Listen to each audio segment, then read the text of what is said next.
唉，人家生儿子能帮忙按猪，我生个丫头片子，连递个刀都嫌没力气。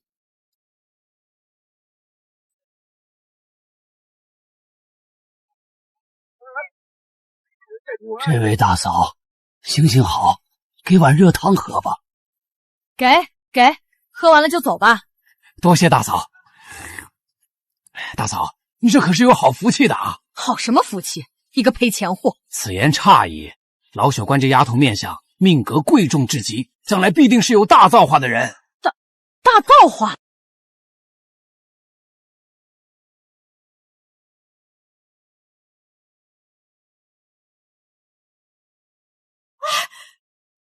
哎呦，我的小祖宗，你快放下！娘，爹等着接血呢。哎呀，去！姑娘家的，要是沾了满身的猪骚味可怎么好？去哪儿？她不端盆谁端？你当她是千金大小姐？我女儿就是千金大小姐的命。算命先生说了，我们清河将来可是有大造化。听娘的，以后你就在家做绣品，修身养性，外面的粗活再也不许碰了。家里的活儿都不许我碰了。我不明白阿娘为何如此执着，像是被媚着了一般。但她说的对，我不属于这里。我张清鹤是有大造化的姑娘，我的未来一定在那些高门大户里。清河，快趁热喝，这是娘专门托人买的燕窝，最是养颜。大户人家的小姐都是吃这个的。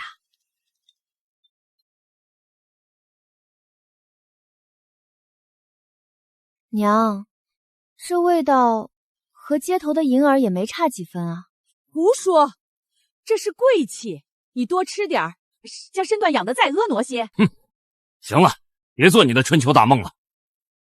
清河及笄了，他的婚事我已经定下了。定下了？是城东的宋家还是城西的赵家？是隔壁街卖豆腐的江家，那个叫江兆的哑巴。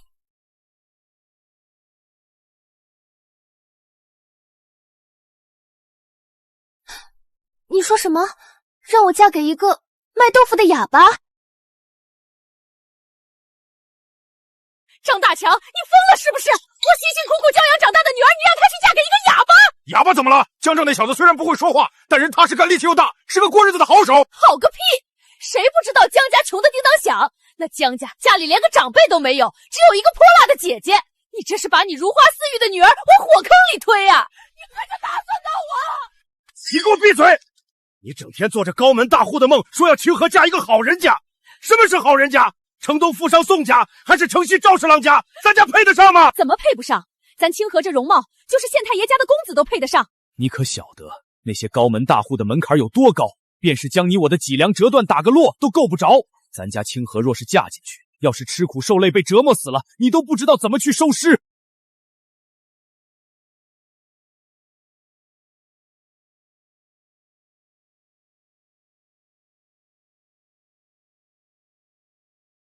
这件衣裳在这个破败的家里格格不入。你知道的，豆腐炖肉最有滋味。嫁给江兆，日后清河要是受了欺负，只需嗷一嗓子，我立马就能提着刀去给他做主，这才是护他一辈子的办法。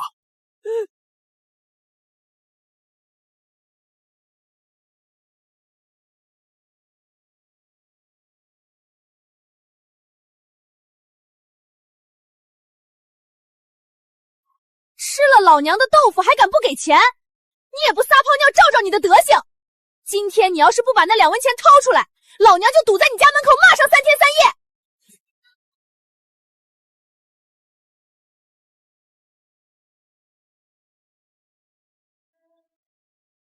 这就是我要嫁的人家，一个泼妇，一个哑巴。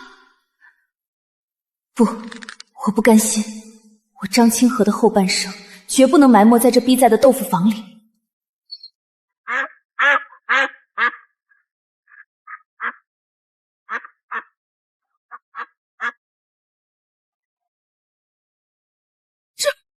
这是婶子，家里没个大人商量，也不知道这些东西够不够。若是有什么不妥当的地方，您尽管提，千万别叫清河受了委屈。够了，够了，这也太破费了。这布料可不便宜，你们江家有心了啊！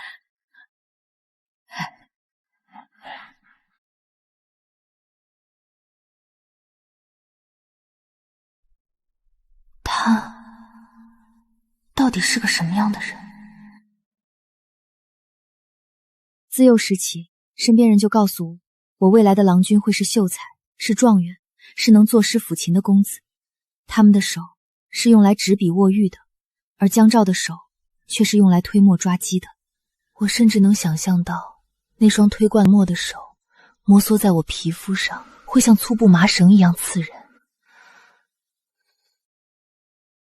我不能嫁给他，我这天生丽质的脸不能就这样糟蹋。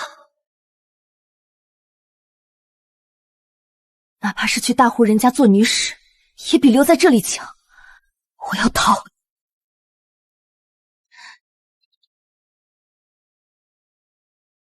模样倒是标致，身段也不错。这是5两银子，签了卖身契，从此生死由命。清河，你看见没？那婆子可是宿州大户人家的。玉娘，去了就成了奴婢，签的可是死契啊。你懂什么？去高门大户做女使，吃穿用度比咱们这种小门小户的小姐还好，哪怕遭2年罪，日后放出来了，那也是见过世面的。去富贵人家做女使，总好过一辈子窝在那逼仄的巷子里。这或许是我唯一的出路。开船喽！上船的赶紧！清河，快点儿！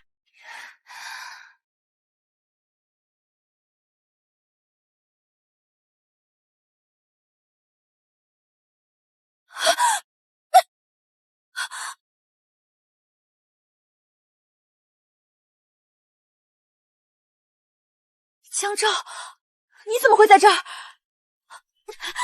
松开我，放手！清河，他就是来毒你的，你今天不打晕他，你就得回去当一辈子豆腐娘！打他！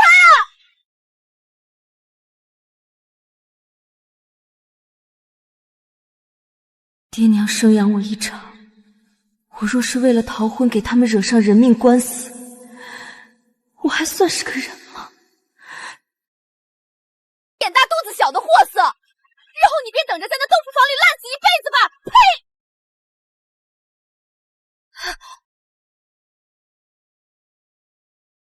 为什么我的命只能是这样？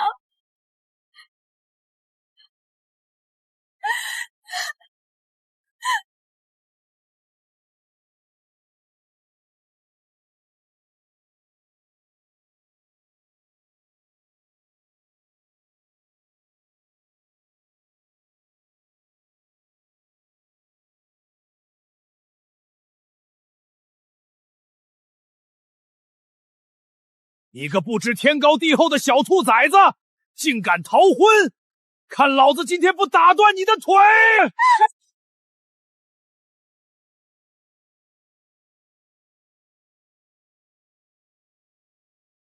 哎呦，老天爷，造孽呀！阿照，你快松手，别护着这死丫头！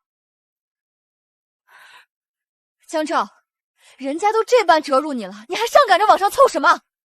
你不要脸，江家还要脸！婶子阿叔，小姑娘闹脾气也是有的。既然清河执意不肯，这婚事不如就此作罢。我们江家虽然清寡，但到底还有些骨气。使不得，江家妹子这可使不得啊！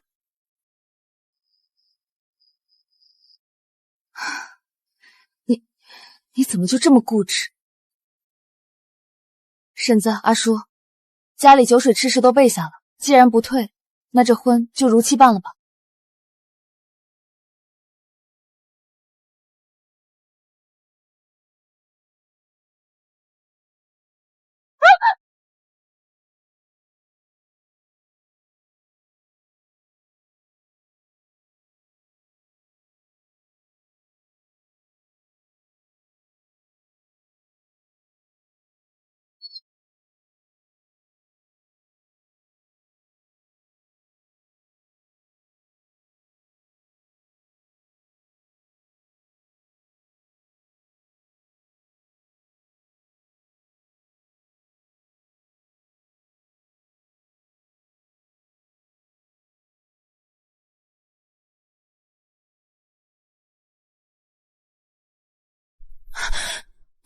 你要干什么？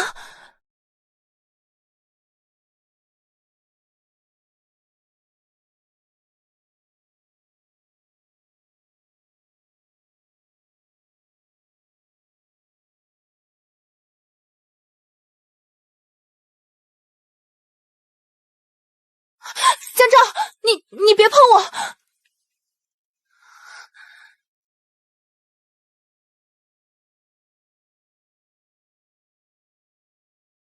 夜深了，我们是不是该歇歇了？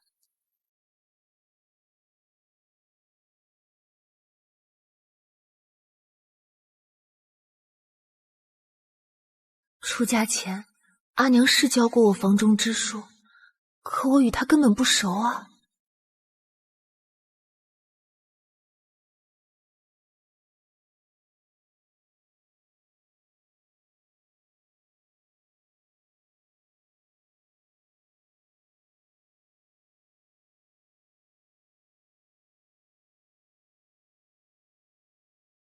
你是在叫我吃东西？那我就不客气了。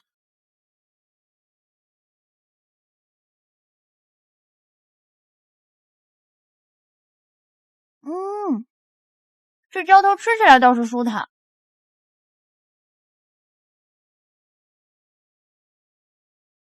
既然是吃饭，那他刚才为什么非要脱我的喜服？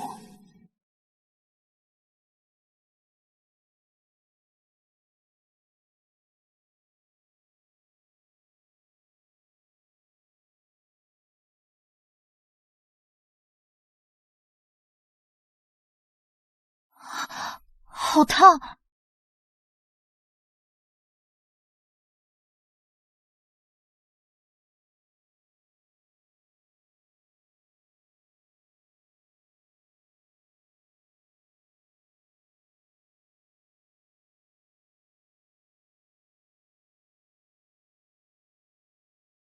你怎么知道我膝盖有伤？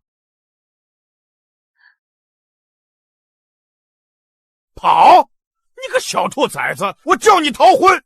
没有跪到2个时辰不许起来！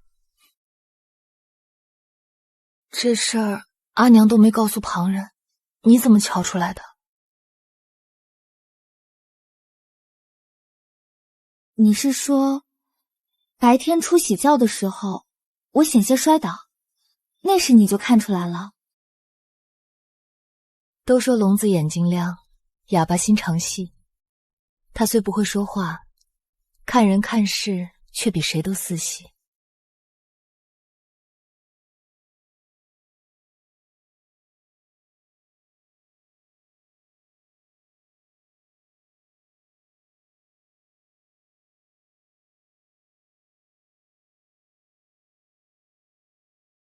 好，好，听你的。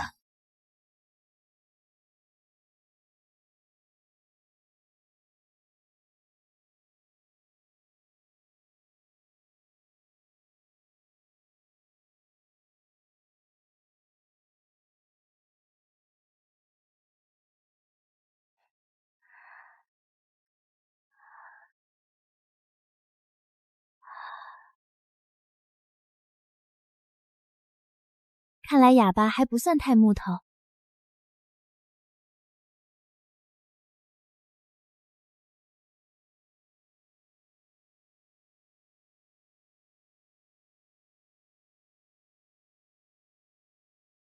哟，这是才起来，我还没听过有哪家新媳过名头1日就睡到日上3竿的。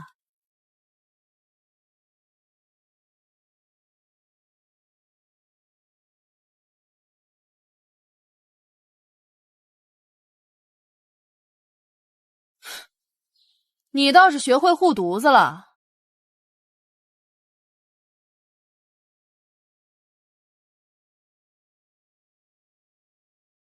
你从明日起寅时起身，跟我一起磨豆腐。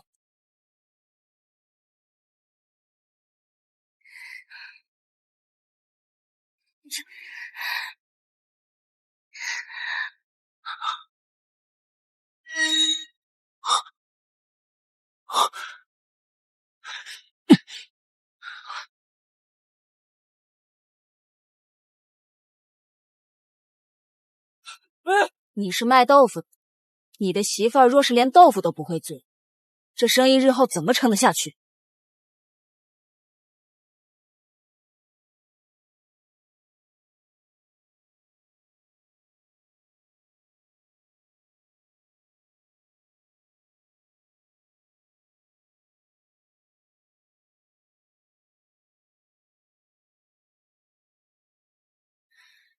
有你在，不用他做。江照，你是打算一个人又做豆腐又卖豆腐？我是你阿姐，不是你阿娘。纵使如今是我管事，可我日后总是要出嫁的。届时这偌大的铺子，便只靠你一个人吗？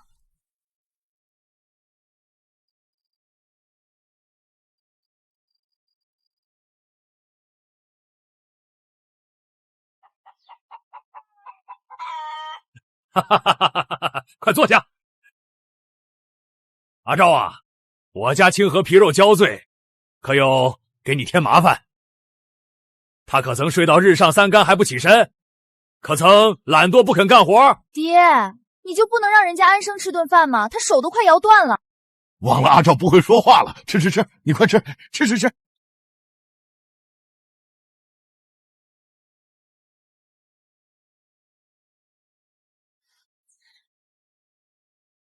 你和江照圆房没有？娘，你问这个做什么？都嫁人了还害羞？我瞧着江照性子温厚，你莫要心气儿高，瞧不上人家。江英如今搓磨你，不过是怪你逃婚，心里有气。待你日后和阿照过好了，他的气性也就没了。清河，有一件事你一定记得，若是圆房，最好选在月圆之夜，这样夫妻之间才能和顺圆满。晓得了，娘，你再别说了。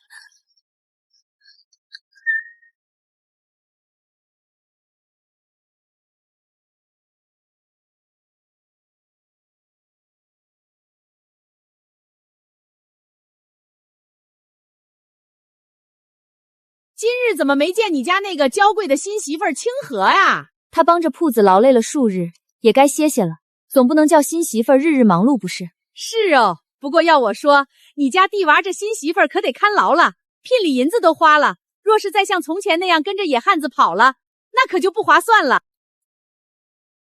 什么跑不跑的？小姑娘出嫁前闹脾气，去亲戚家住一夜，怎的到李婶嘴里就成跟野汉子跑了？莫非李婶家的闺女儿隔三差五回娘家，也是去偷野汉子了？要说这跑不跑的，原也不与我相关，只是我老婆子心疼你那地娃，实在是命苦哦。你说你那地娃刚出生就克死了双亲，自己又发高热成了个哑巴，如今若是媳妇儿再跑了，造孽呀！你闭嘴！哎呦，哪个杀千刀的暗算老娘？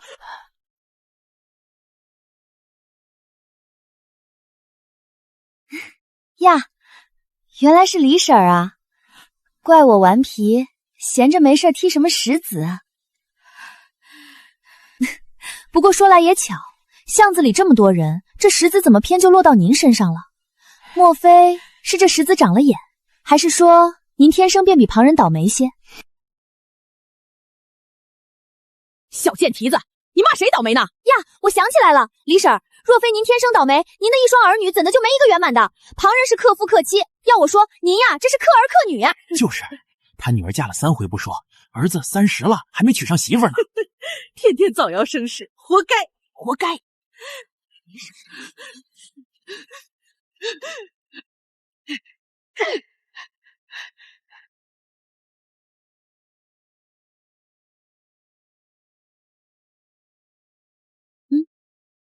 我今日偷了懒去买糕，铺子里可还忙得过来？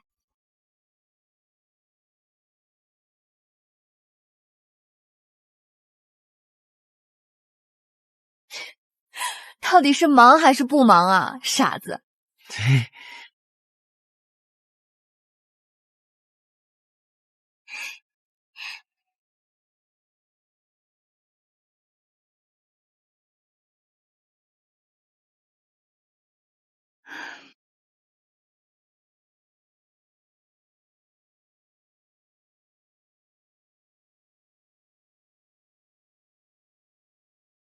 别以为说几句好听的就能偷懒了，喝完这碗银耳汤，赶紧干活。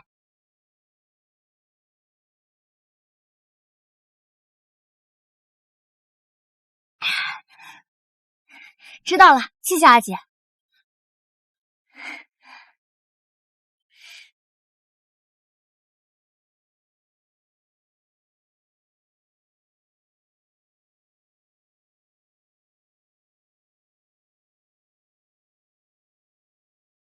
碗肉末豆花。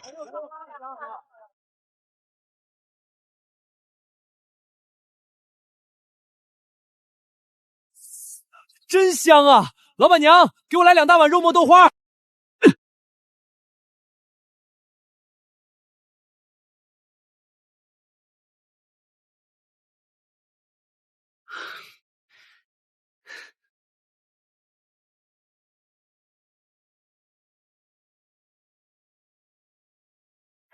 清河，这个月的进账比得上过去半年了。你说你怎么这么聪明？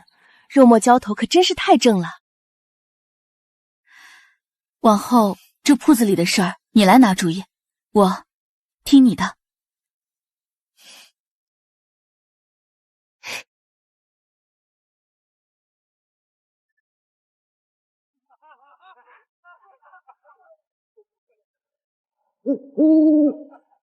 刘三儿，滚过来！瞧见没？人家一个黄毛丫头单卖肉酱都发财了，你去给我盯紧点，看看他们那肉酱里到底放了什么灵丹妙药。要是你能把方子给我弄来，你还愁没钱去赌房？好，好。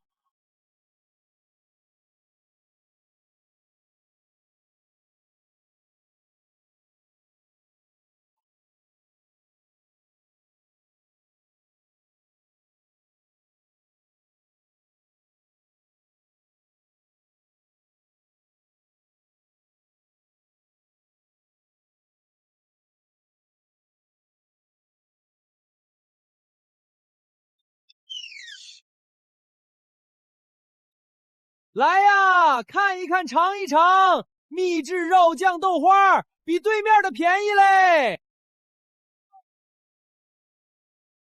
呸！什么玩意儿？齁咸齁咸的，这肉还是臭的，臭的。就这也敢叫秘制？馊水还差不多。走走走，咱们去对面吃。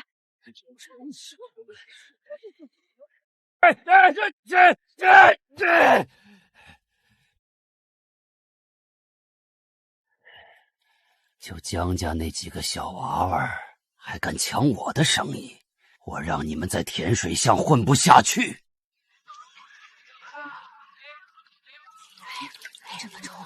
听说了没？江家用来泡豆子的水是从后巷那条臭水沟里挑的。真的假的？我还听说他家那肉末是用死猪肉做的，难怪卖那么便宜。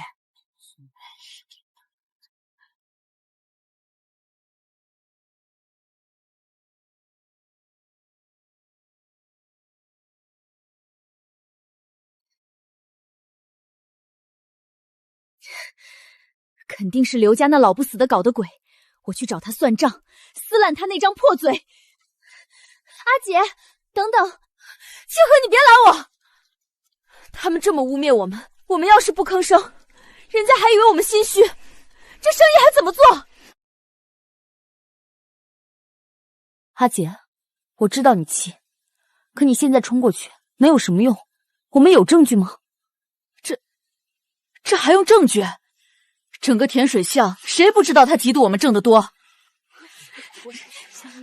我们拿不出人证物证，在旁人眼里就是我们仗着生意好欺压老店，到时候流言只会传得更凶。清河，那你说我们到底该怎么办呢？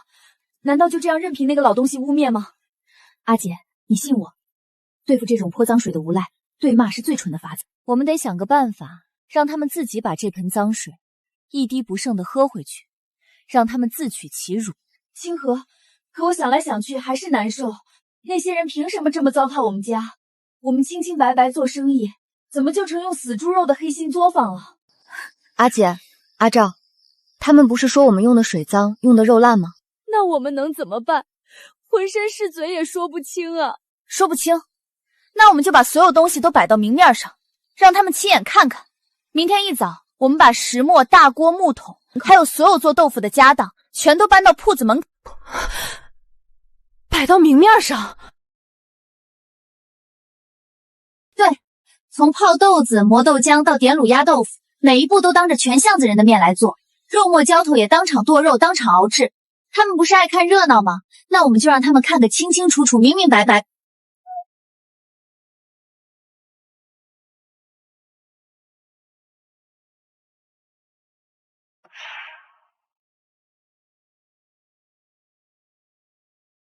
呸！黄毛丫头还想跟老子斗，开门做豆腐！爹，我看他们是狗急跳墙了。哼，开门做豆腐是吧？我让你明天连门都开不了。去，连夜去县衙卫生司找你表叔，就说：“爹，您这招真绝，我这就去。”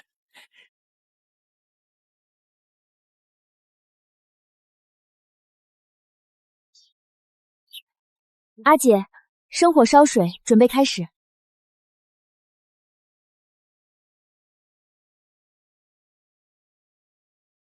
怎么官差都来了？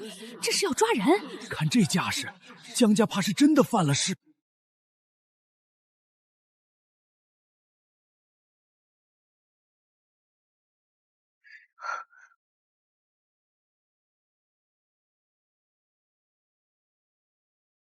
我们是县衙卫生司的，接到民众举报，说你们江家豆腐坊使用污秽水源、腐烂肉料，危害乡邻健康，奉命行事，即刻查封。若查出问题属实，即刻封店抓人。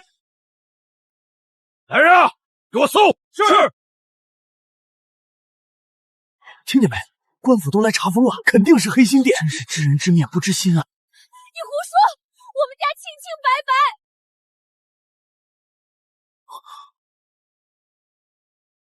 官爷，查封就不必了。我们江家身正不怕影子斜，既然有人举报，那想必是有些误会。误会？有人可是言之凿凿。言之凿凿不也是口说无凭？既然官爷来了，与其封店，不如请官爷和各位街坊邻居做个见证，亲眼看看我们家的豆腐到底是怎么做出来的。各位叔伯婶娘，今儿我们江家豆腐铺本来就要开门做豆腐，让大家看个明白。既然官爷们亲临现场，今儿个又这么热闹，那就请大家一同做个监督，也省得我们江家日后不清不白。阿姐、阿赵，开始。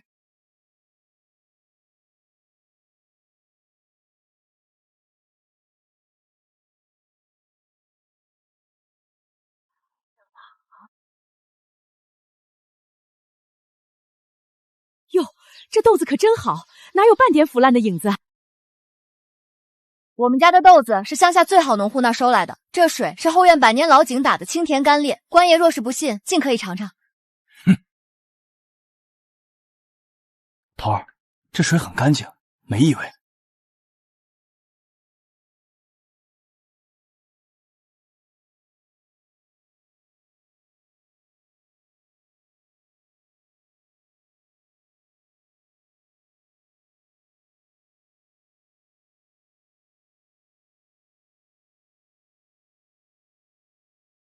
瞧瞧这手艺，干净利落，这哪像是有问题的？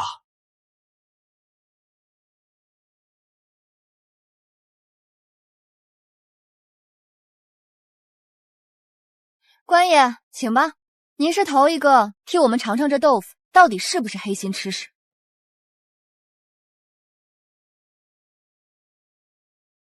不必了，收队。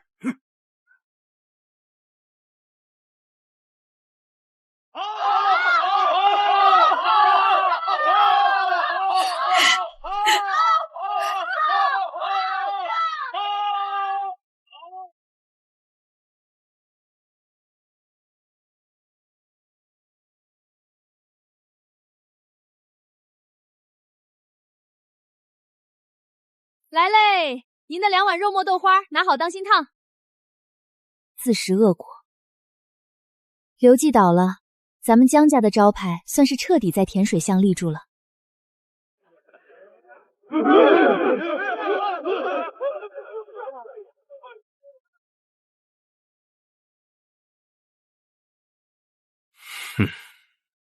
刀疤王来了，快走快走！哟，生意不错嘛，这就是新开的江家豆腐坊。听说老板娘长得跟天仙似的，今日一见，果然名不虚传啊！你们是什么人？光天化日之下跑来撒野，眼里还有没有王法了？王法，在这甜水巷，老子就是王法！小娘子嘴巴挺辣，咱们明人不说暗话。你们在这儿开门做生意，占了风水宝地，总得交点孝敬钱吧？10两银子，这叫保护费，懂吗？我呸！我们凭本事吃饭，凭什么给你们交钱？你们这群无赖，快滚！敬酒不吃吃罚酒，弟兄们，给我砸！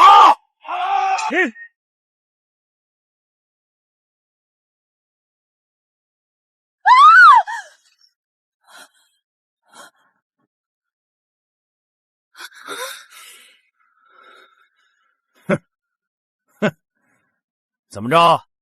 一个哑巴还想学人英雄救美？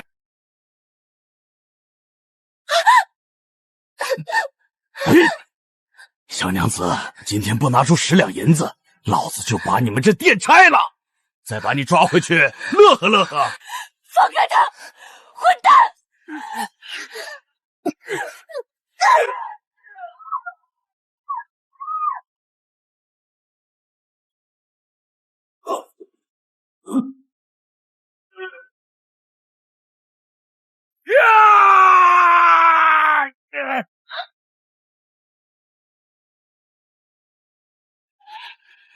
妈的，死哑巴，你找死！阿昭，躲开！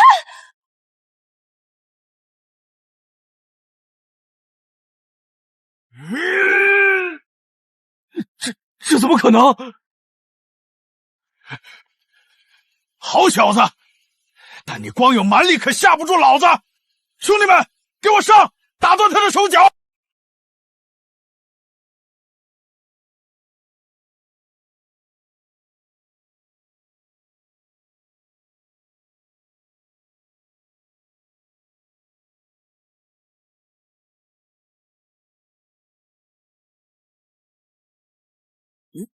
你跟黑虎老大是什么关系？哪个不长眼的东西，敢在我张屠户女儿的铺子里撒野？好，你们给老子等着！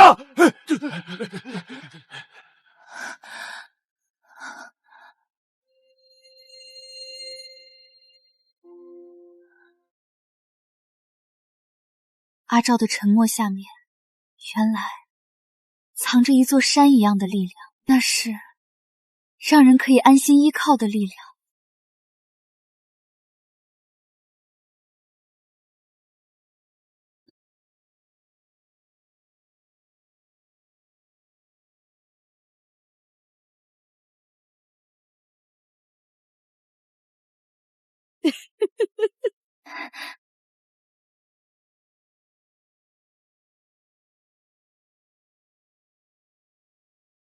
江家阿姐，阿赵兄弟，我李安今日是特来提亲的。我心悦阿印已久，愿以3书6礼，明媒正娶，许他一生一世。谁下？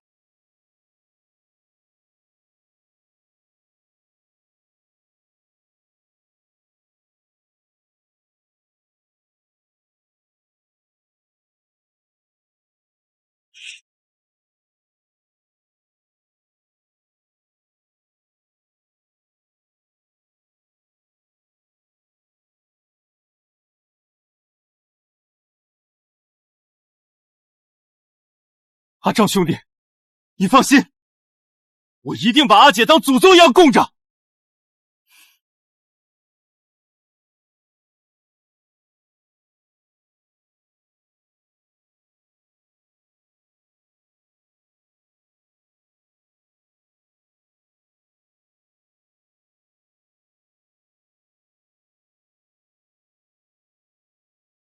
清河，这是我娘留下的，本想留着当我的压箱底，现在我把它交给你。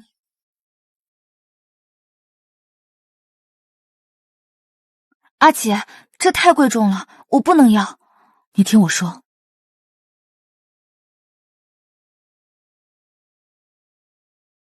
我这辈子最放心不下的就是阿赵，他嘴不能言，心里却什么都明白。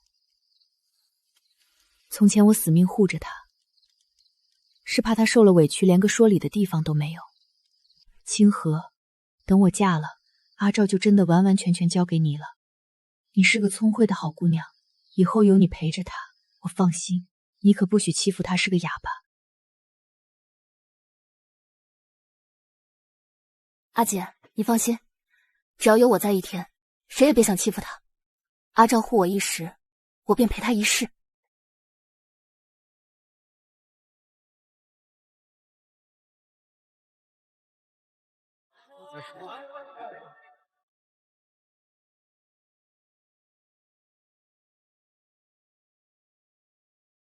您的肉末豆花拿好嘞。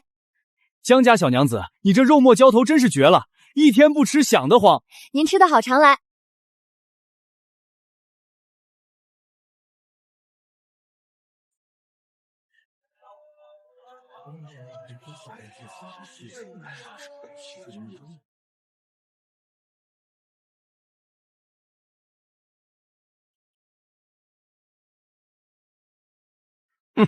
你这儿便是江家豆腐坊？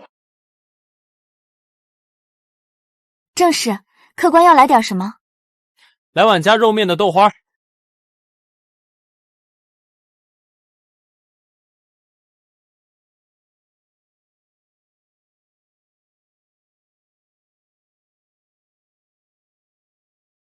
不错，有几分独到之处。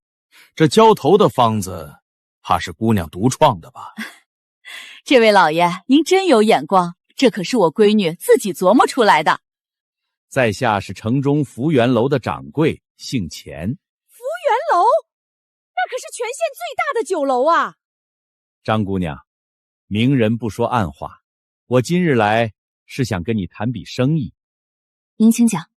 你这肉末浇头的方子，我福源楼看上了，我愿意出50两银子买断它。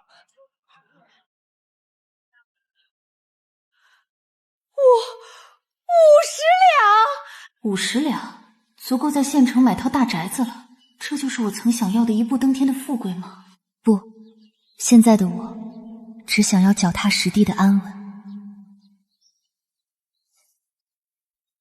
钱掌柜说笑了，这方子是我们家安身立命的手艺，不卖的。你说什么？清河，你疯了！50两啊！有了这笔钱，你和阿照还用得着起早贪黑吗？这可是天上掉的富贵。娘，方子就像我们家的根，根没了，人也就站不稳。钱掌柜，您请回吧。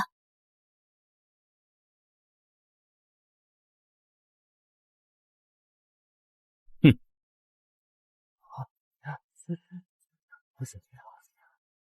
张姑娘有骨气，但你可千万别后悔。哎呦，我的祖宗！哎，你这是把财神爷往外推呀！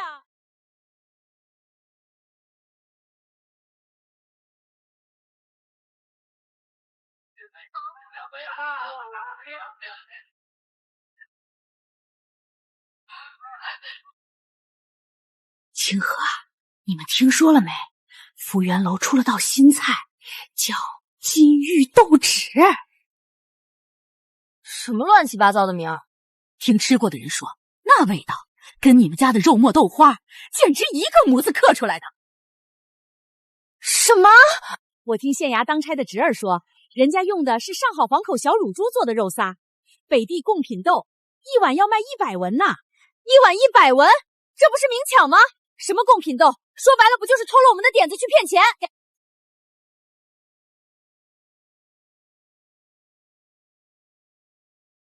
阿姐，走，我们去看看。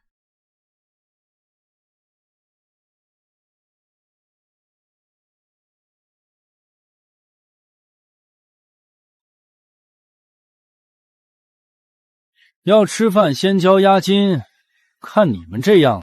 我们找人，就在这儿看一眼。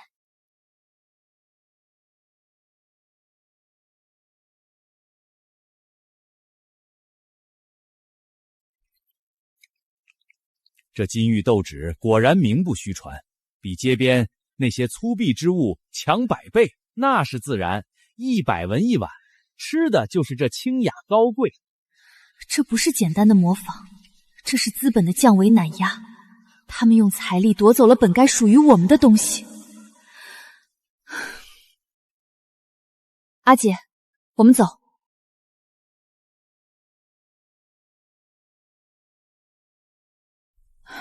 作孽啊！客人都跑光了，我早就说，当初拿了那50两该多好。现在好了，人财两空。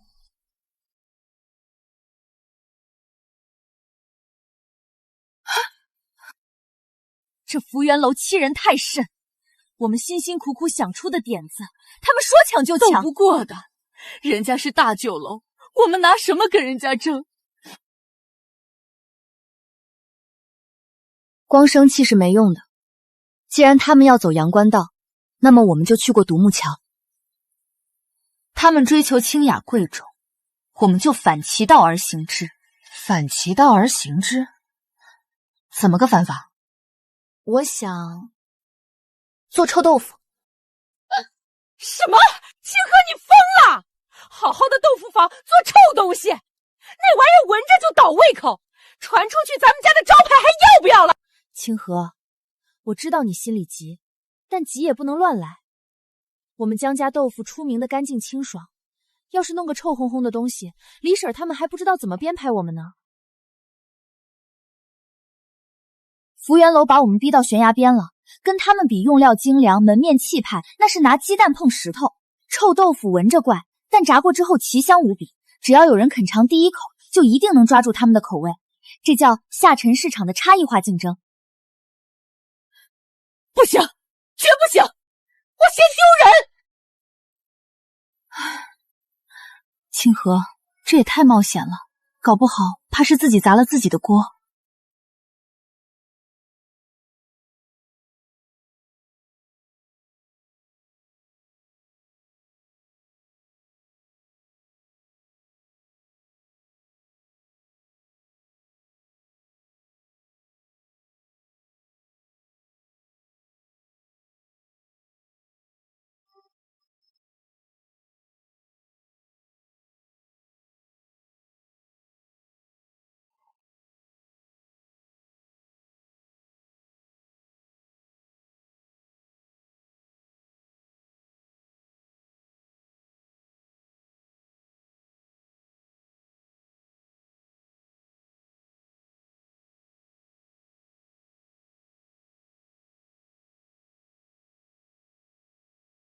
阿照他明明不懂什么商业策略，但他却永远愿意做我最坚实的后盾。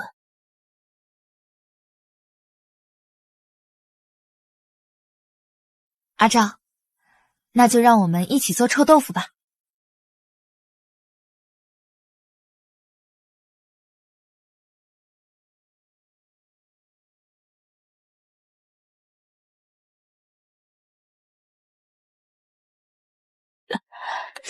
这味儿也太上头了。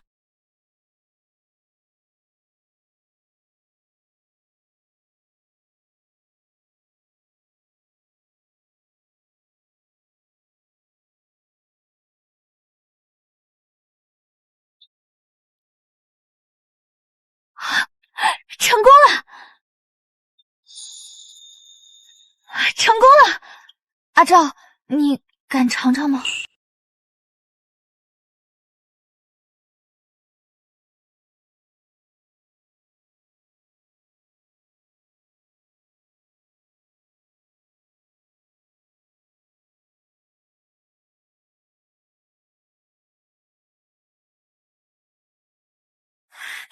太好了！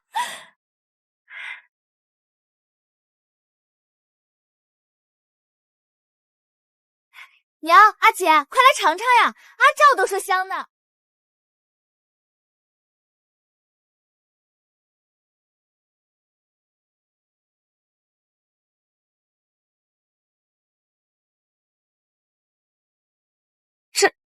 真是那臭东西做的。外皮酥脆，里面嫩得跟豆花一样，配上这酱汁儿，简直绝了！清河，你也太聪明了，要是卖这香死人的臭豆腐，我们一定会发财的。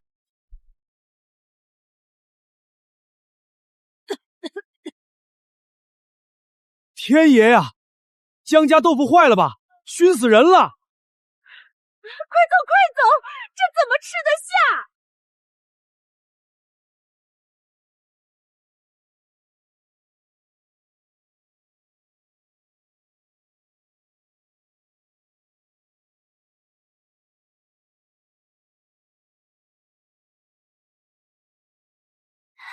新做的吃食，闻着怪，吃着香，名叫闻香驻足。今天免费品尝，不好吃不要钱嘞！清河丫头，你这搞的什么名堂？味儿太冲了！张大爷，您信我，您尝一口，要是觉得难吃，我把您这个月豆腐钱全免了。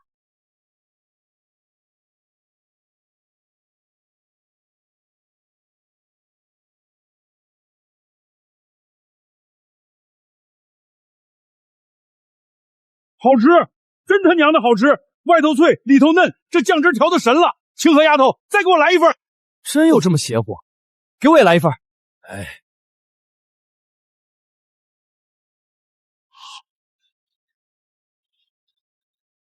哈哈哈哈！绝了！老板娘，给我包2份带走。我要3份！我先来的。老板这边，别急别急。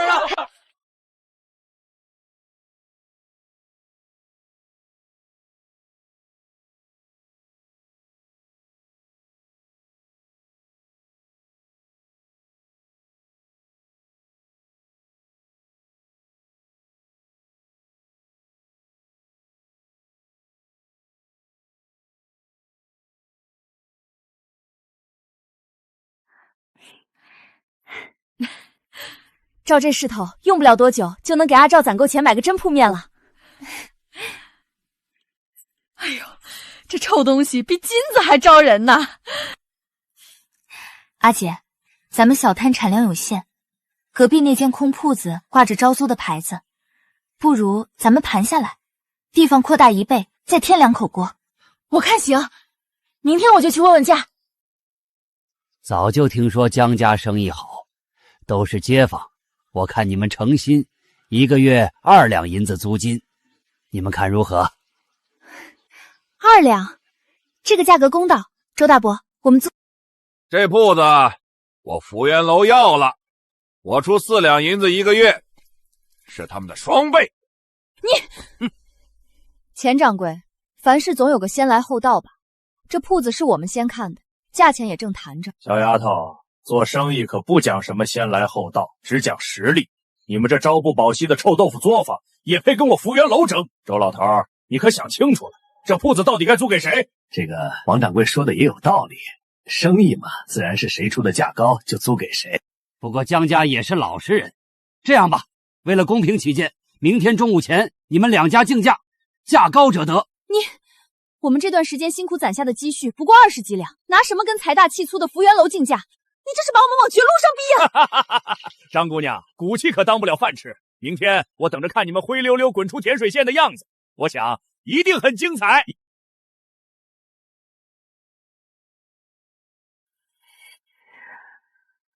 福源楼，你们欺人太甚！阿姐，我们回家。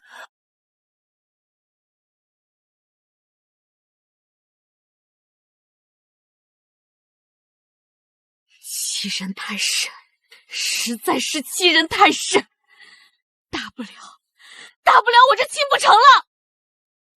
我把李安哥给的聘礼都拿出来，还有我攒的嫁妆，我就不信咱们挣不过福源楼。姐，那怎么行？那是你的后半辈子，是你的体面。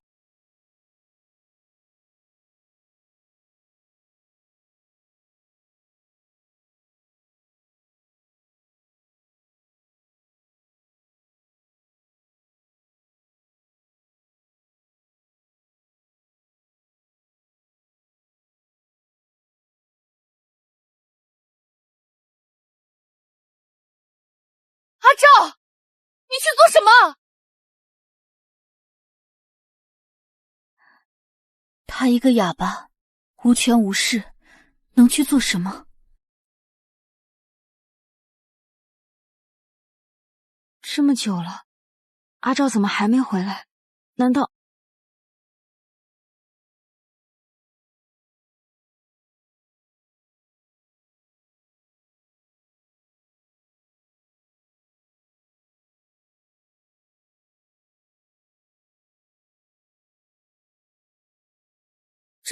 这是怎么回事？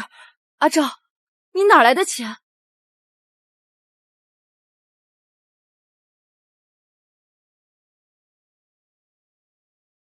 铺子不是周老头的，是陈婆婆的。我每日送豆腐给她，她不收钱，我便帮她挑水劈柴。她知福源楼霸道，不愿卖，便以原价卖给了我。阿照，他没有用钱去对抗钱，而是用最质朴的善良赢了这场仗。原来，阿照的善良才是最无人能及的财富。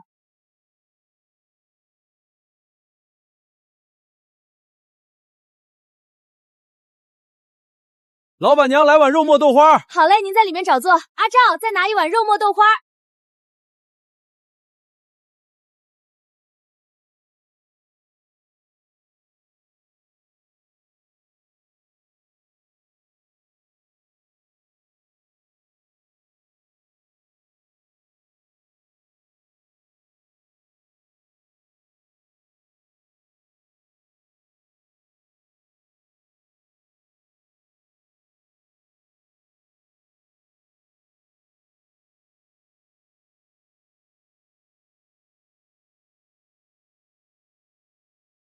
清河，等我嫁了，阿照就完完全全交给你了，你可不能欺负他。你别以为这婚事是你爹硬塞的，阿照他心里念着你，已经很多很多年了。你以为那天晚上他怎么找到乌篷船的？那是他在算准你会走，在渡口守了一夜又一夜。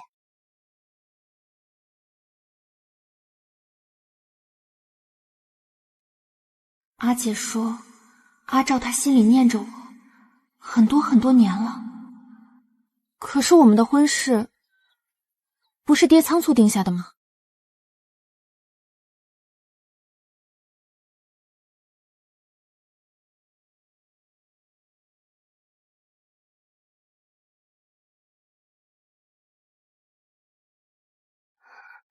江照，我们以前是不是认识？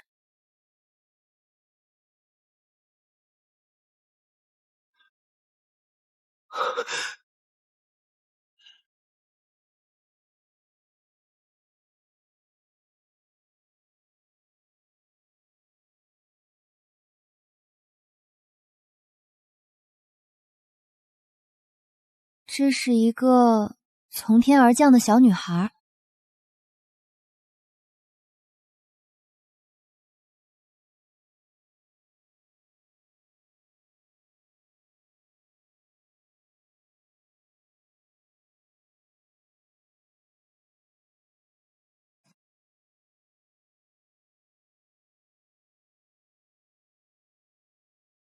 是了，小时候我爹确实偶尔让我给他送吃食。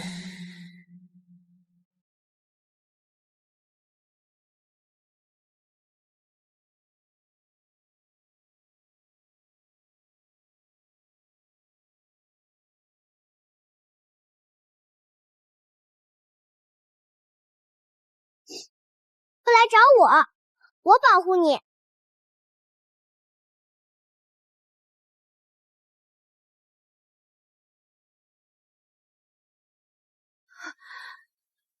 我随口一句戏言，竟成了他灰暗童年唯一的光。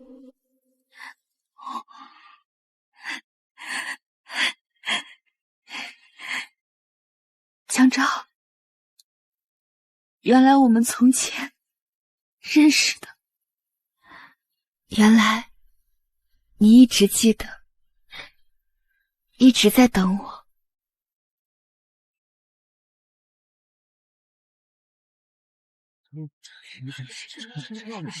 谁是张清河？我就是。我们东家听闻江家豆腐小有名气，特下帖邀请你们参加下月初在宿州举办的泉州美食大赛。福源楼的邀请，怕不是鸿门宴。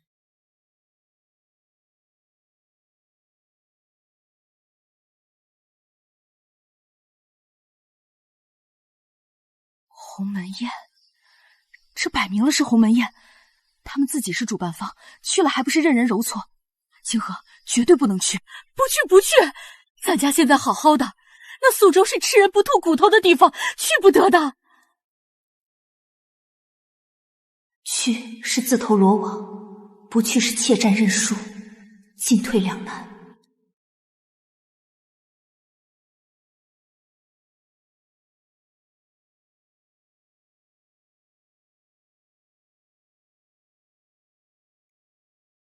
不，我们要去。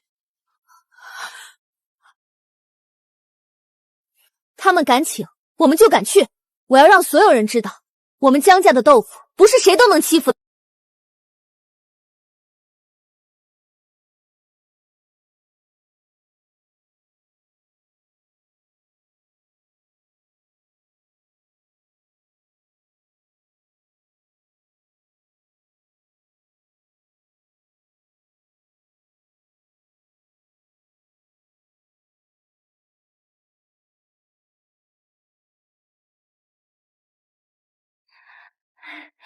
成了。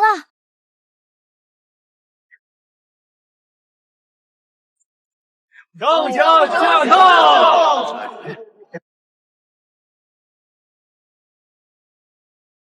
快看，那不是甜水巷的江家吗？听说老板是个哑巴。乡下小店也敢登大雅之堂，不知天高地厚。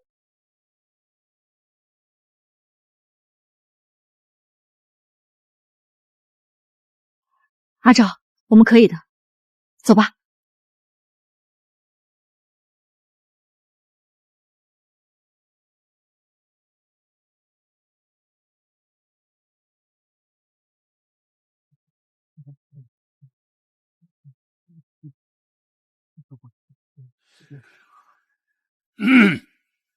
诸位，为了考验真正的厨艺，保证绝对的公平，主办方决定第1轮比赛，所有参赛者必须使用我们统一提供的食材，所有人都必须使用我们经过特殊处理的隔夜豆腐。隔夜豆腐，这不公平，存心刁难啊！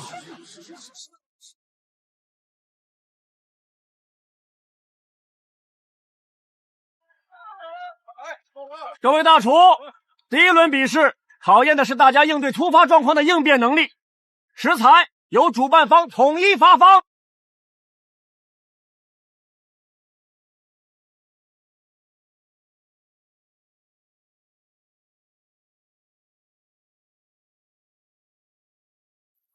隔夜豆腐，这怎么做菜？豆腐隔夜便会发酸，口感也会变差，这不是故意刁难人吗？这可是泉州大赛呀！江昭，这可怎么办？这分明是为我们量身定做的陷阱。这样的豆腐，别说做金镶玉，就是最简单的煎豆腐都会变得口感粗糙，难以下咽啊！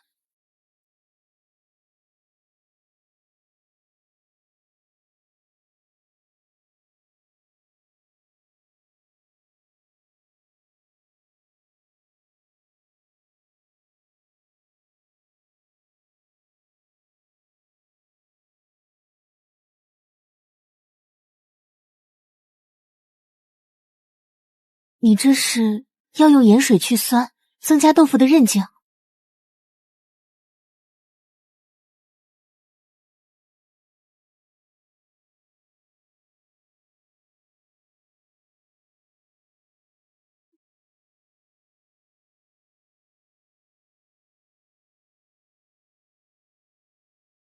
阿赵他总是在最关键的时候给我安心，他的身上总有一种化腐朽为神奇的力量。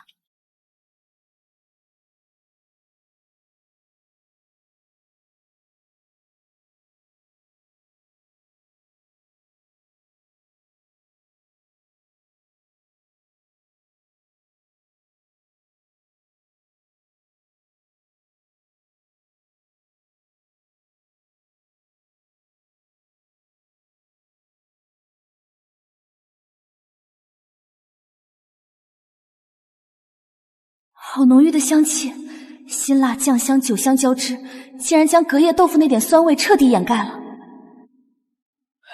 那是姜家豆腐，闻起来好香，隔夜豆腐也能做成这样。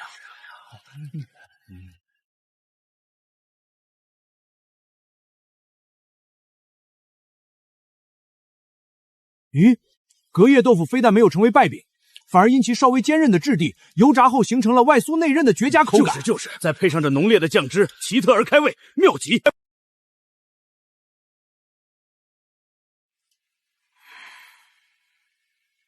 不入流的手段，难登大雅之堂。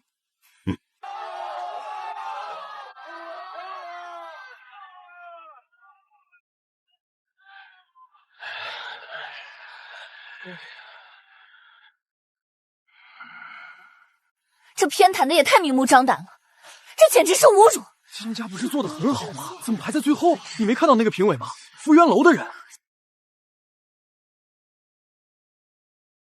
恭喜留下来的各位大厨成功晋级！接下来是咱们美食大赛第2轮的主题——天外飞仙。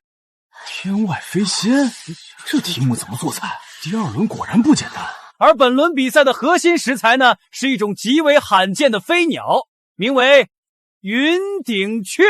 此鸟只在福源楼的私家园林中豢养，市面上绝无售卖。完了。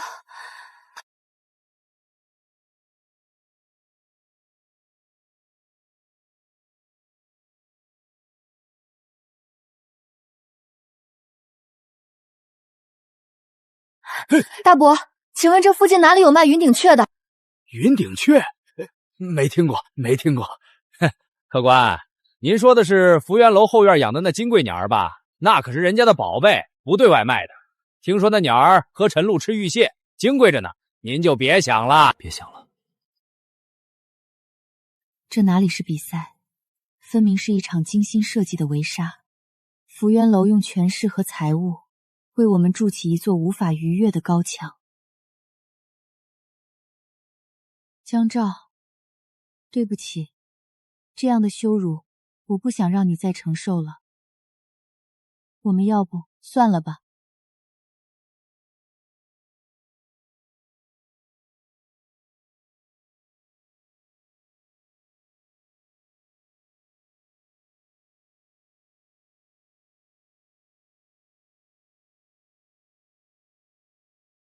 天外飞仙，飞仙。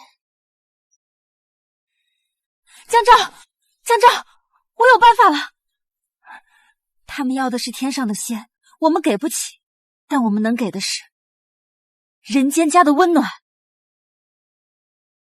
福源楼的菜是做给达官贵人看的，要的是珍惜体面，高高在上。可我们的根在甜水巷，在寻常百姓身上。美食的真谛不在于食材有多金贵，而在于它能不能暖人心肠。他们用云顶雀做天外飞仙，那我们就用这最寻常的乳鸽做一道人间烟火。我们比不过他们的仙气，那就跟他们比人气。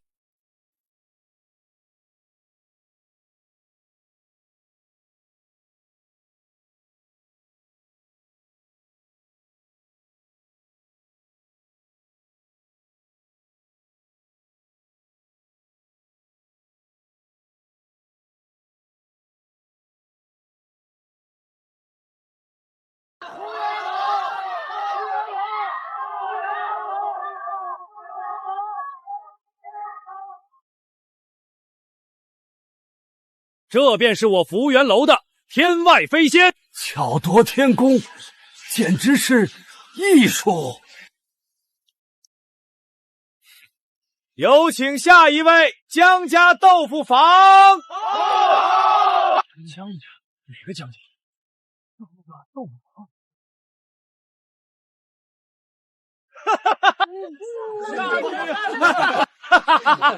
那是个什么破玩意儿？用炖鸡的破瓦罐装菜，真是笑死个人了。这就是他们的天外飞仙。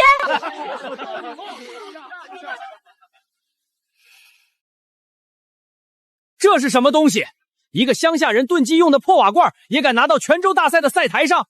在下恳请各位评委立刻将这2个藐视规则、以次充好的人赶出去。他们用的根本不是指定的食材云顶雀，这是公然作弊。敢问这位代表，大赛的题目是天外飞仙，可曾规定过仙人只能食山珍，不能尝人间烟火？强词夺理，用不起云顶雀，便用这等低贱的鸽子充种，还说得如此清新脱俗，真是滑天下之大稽。不，福元楼的天外飞仙用珍稀之物造仙人之境，高高在上，不食人间烟火，那是做给神仙看的。而我们江家豆腐铺根在市井，做的是慰藉人心的吃食。我们这道菜名为人间烟火。仙人或许在天上，可美食的根却永远都在民间。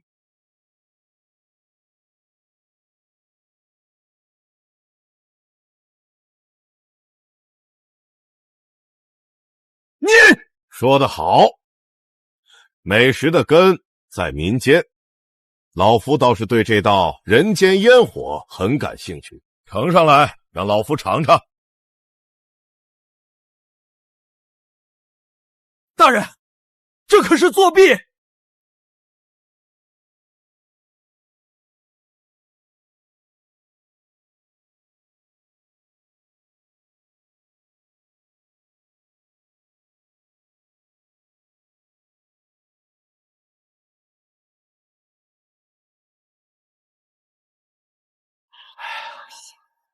这香气没有清奇的鲜，却带着无法抗拒的温暖踏实的肉香和菌的鲜香，能真正的钻进每个人的脾胃。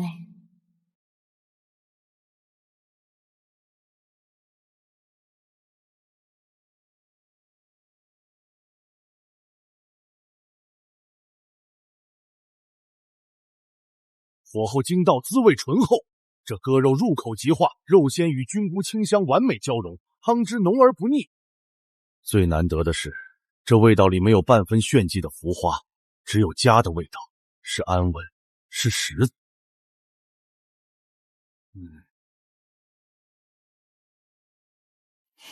不可能！美食之道，贵在用心，而非用金。此道人间烟火，返璞归真。老夫给满分。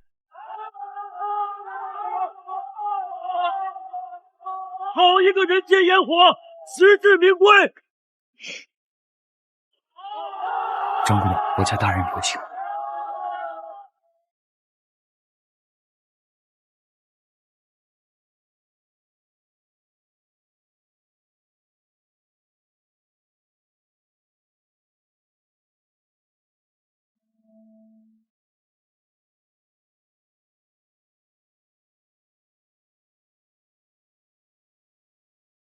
拜见大人。今日若非大人公允，我们怕是早已被逐出赛场了。不必拘束，老夫祖籍也在青州，算起来还是你们的同乡。福元楼在宿州行事霸道，老夫早有耳闻，只是他们背后盘根错节，一时难以撼动。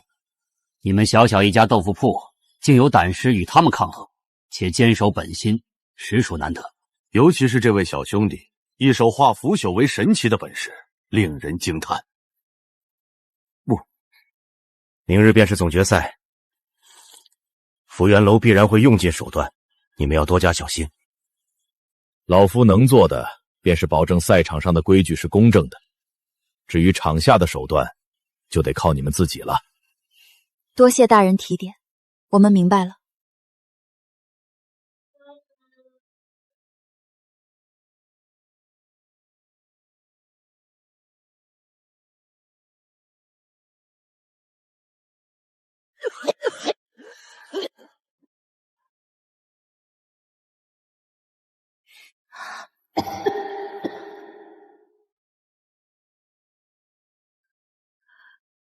姑娘，你还好吗？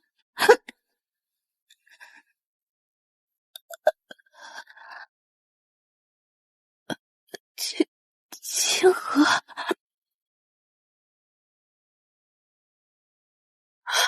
玉娘。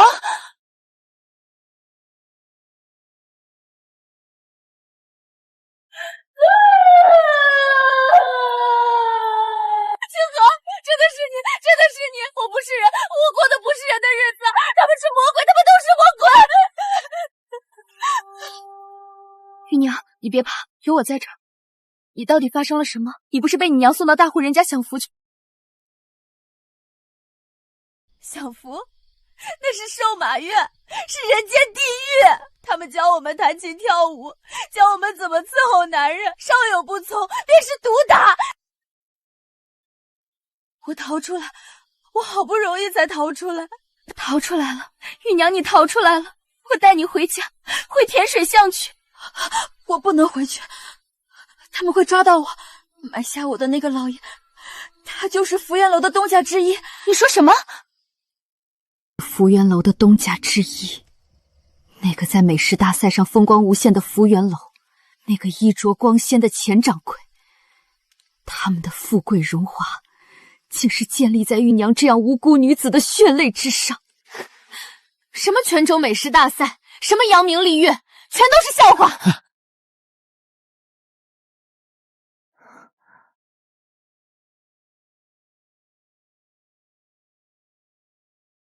我们明天就是总决赛了，那是我们一路拼搏至今的终点，再也不受人欺凌，只要赢。可若是我为了一个虚名，对玉娘的生死置之不理，那我张清河和为了5两银子就卖掉女儿的王婶又有什么区别？我们不比了。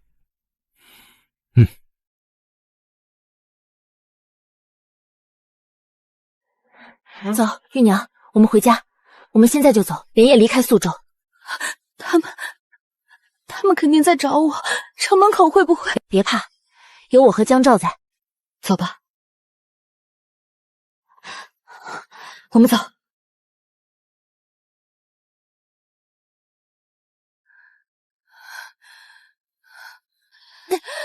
坚持住，前面就是城门了，只要穿过那道门，我们就安全了。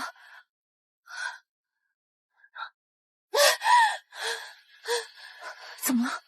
见过这个女人没有？没见过。滚！他们封锁了出路，我们被困死了。他们画了我的画像，全城都在找我。完了！玉娘，玉娘，别怕，我们一定能出去的。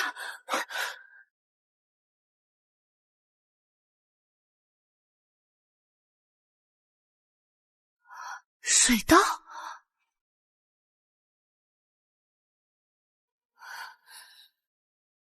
走。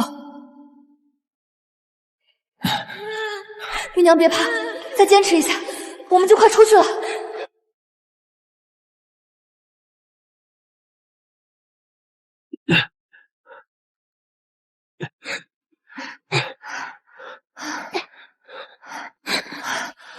终于出来了。这边有脚印儿，追！跑！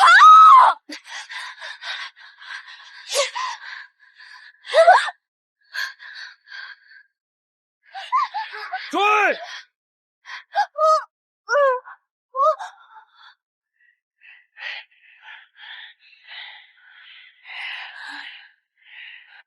跑啊！怎么不跑了？一个哑巴，还想学人英雄救美？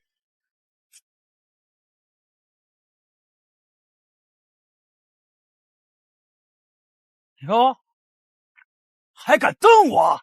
给我上！男的打断腿，女的活捉回去！江照！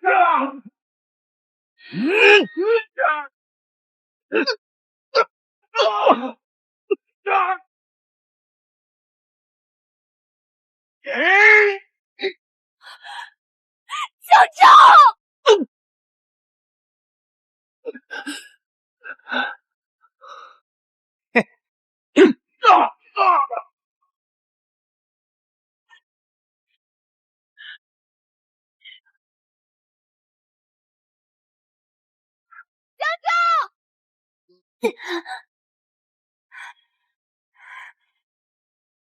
滚开！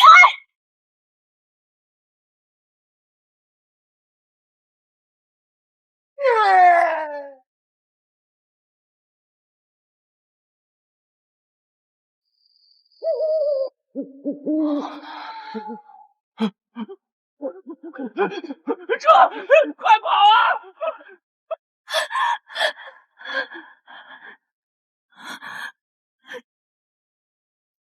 江昭，你怎么样？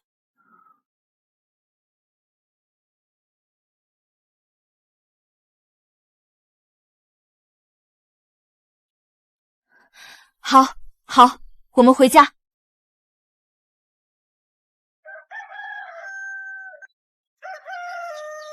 那不是玉娘吗？怎么成这副鬼模样了？哎呦，这不是被卖到大户人家了吗？玉娘，我们到家了，我这就送你回去见王婶。阿照，你先回家处理伤口，玉娘这儿有我就行。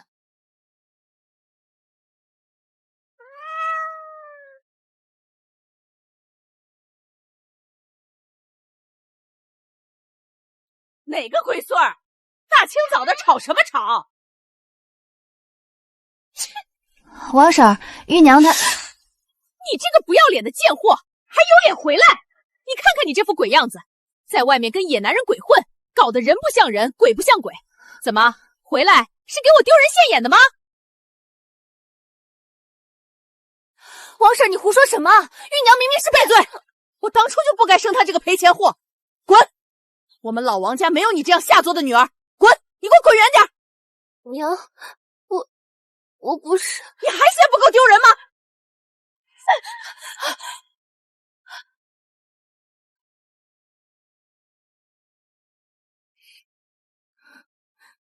清河，幸好那时你没走成。玉娘！玉娘，别做傻事！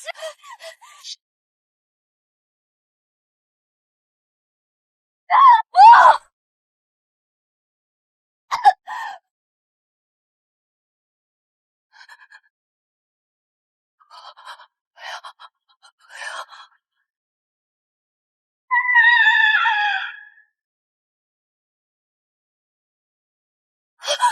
玉娘！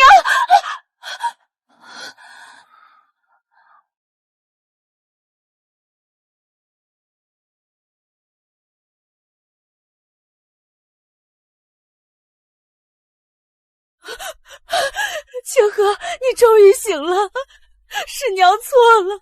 娘，直到看了玉娘的惨状，娘才晓得什么荣华富贵都是虚的。原来一家人平平安安的在一处，才是天底下最大的福气。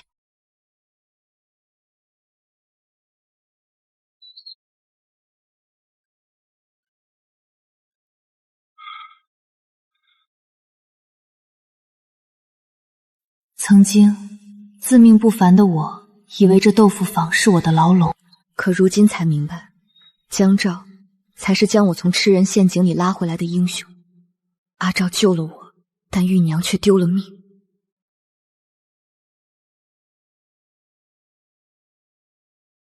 江照，玉娘不能白死，我要她讨回公道。就算拼上性命，我也要福元楼血债血偿。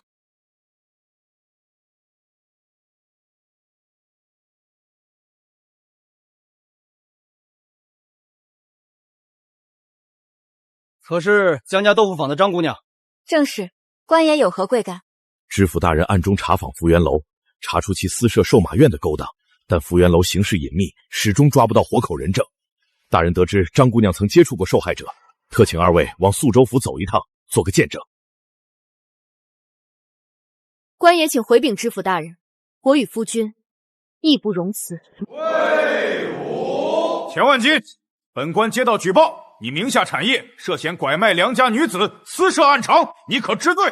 大人明察，草民冤枉，草民一心经营酒楼，定是同行眼红，恶意构陷。构陷？钱掌柜还真是贵人多忘事，不知你可还记得一个叫玉娘的姑娘？什么玉娘、翠娘的？宿州城这么大，我哪里认得过来？你不认得，我却认得。这是玉娘逃出那食人魔兹时带出的信物，她亲口告诉我，是福元楼将她卖入的售马院。他不堪折磨，拼死逃出，你们却派杀手一路追杀，最终逼得他投河自尽。玉娘冤啊！一派胡言，区区一只簪子如何能当证据？谁知道是不是你们编故事讹诈我？至于追杀，更是子虚乌有。你口口声声说我派人追杀，可有证据？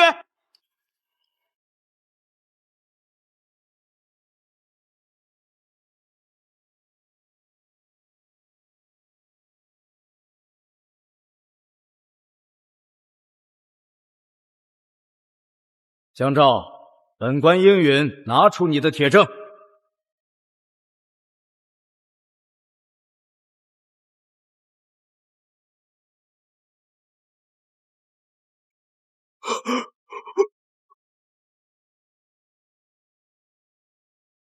钱万金，你还有何话可说？你敢说这不是你派去追杀人证的凶徒之物？完了，全完了！来人，将钱万金押入死牢，即刻查封福苑楼所有产业，派兵剿灭瘦马院，解救无辜女子。为我灭啊！玉娘，你听见了吗？苍天有眼啊！玉娘，你听见了吗？苍天有眼啊！阿昭，我们做到了，我们真的做到了。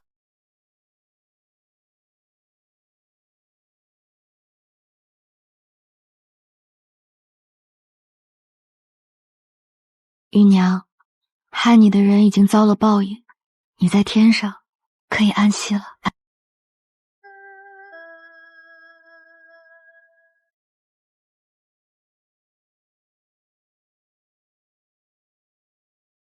玉娘，一路走好。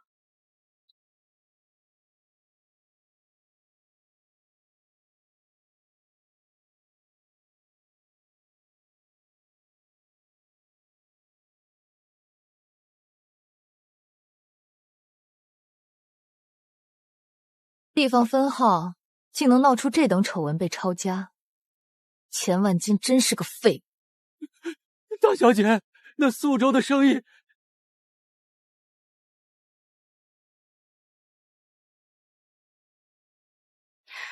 那家惹事的豆腐坊叫什么名字？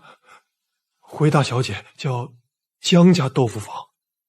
江家，给我查清楚这家豆腐部的底细，我要看看能扳倒我福苑楼的女人究竟是什么来头。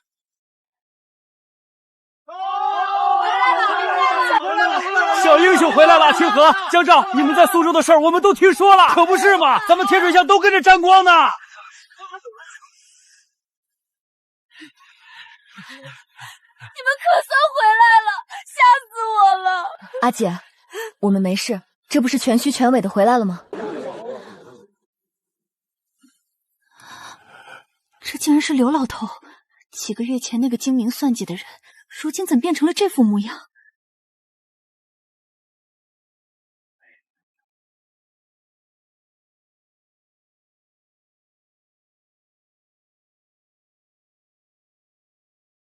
江家老板，张姑娘，我错了，我不是人，我猪狗不如，我不求你们原谅，只求能有口饭吃。张姑娘，你要我做什么都行，洗碗扫地都行，只要能让我活下去。你现在知道错了，当初你造谣生事、雇地痞砸铺子的时候，怎么没想过有今天？一条毒蛇就是冻僵了也不能救，快给我滚！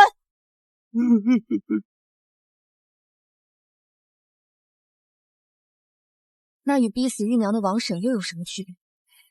你想留下可以，我家铺子里正巧缺个洗碗的，每天管你2顿饭，没有工钱。清河，你疯了！我做，谢谢张姑娘，谢谢东家。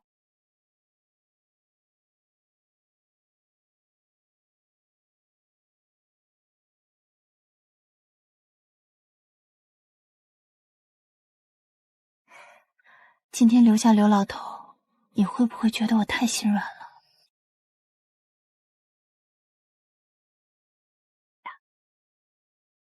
就让他留下洗碗吧，不是为了原谅他，而是为了放下有时反而会吞噬活着的人。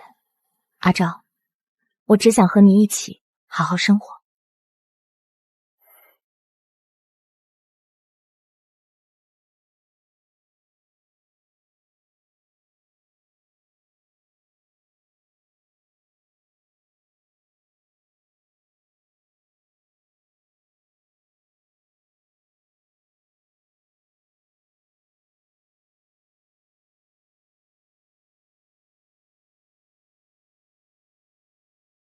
阿姐，你这是怎么了？回个娘家何至于这般郑重？嘿嘿，清河，你要当小姨了。真的？阿姐，你有了？刚满2个月，大夫说胎位稳着呢。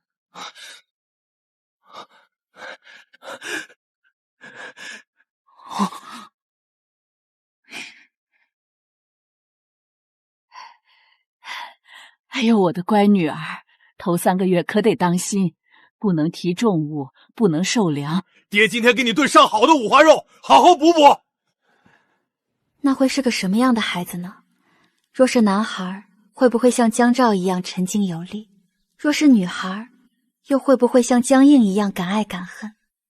不知不觉，这个沉默的男人早已不是我被迫接受的宿命，而是我历经劫波后最想停靠的港湾。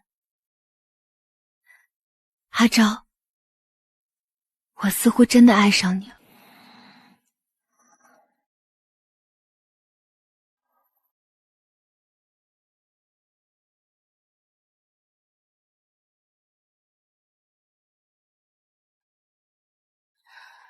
我想要与阿照有一个完整的家，生个可爱的娃娃，再听一声软软糯糯的爹娘。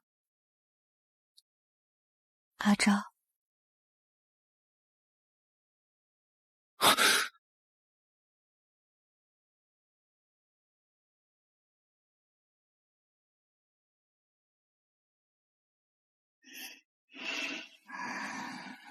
晚安，阿照。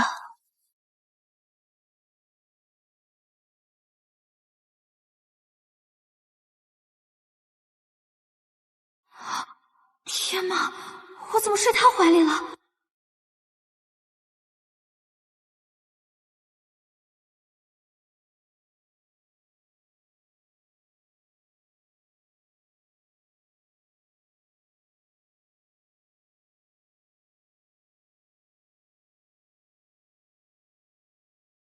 快来尝尝，这可是我今天一大早回娘家缠着我爹学的方子。阿昭，你快看有没有我爹做的好吃？看我做什么？看肘子呀！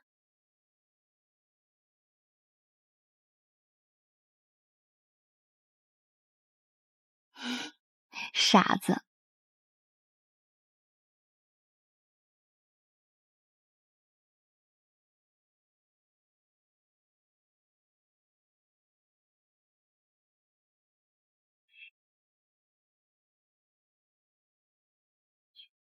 清河，来，跟我进屋。这是娘亲手酿的桂花酒，后劲不大，最是香甜不过。娘，好端端的给我酒做什么？娘，你乱说什么呀？男大当婚，女大当嫁，你们都成亲多久了？听娘的，准没错。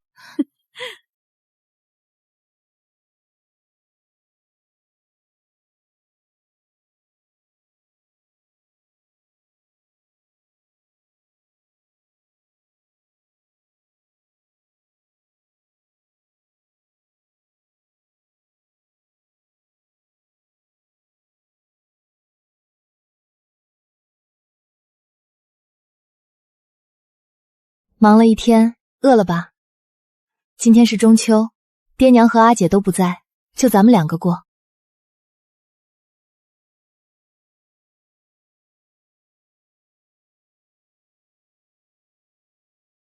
今日是中秋，该喝一杯的。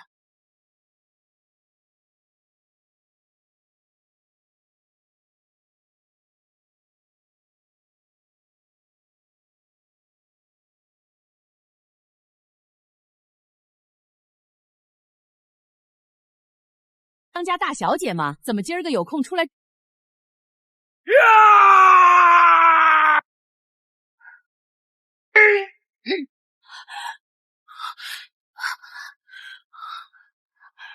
原来不知不觉间，我和阿照已经一同走过了这么多风雨。这个起初被我百般嫌弃的哑巴，给了我这世上最妥帖的守护和最真挚的深情。算命先生说，我的富贵命并非金玉满堂，而是眼前这个视我如珍宝的男人。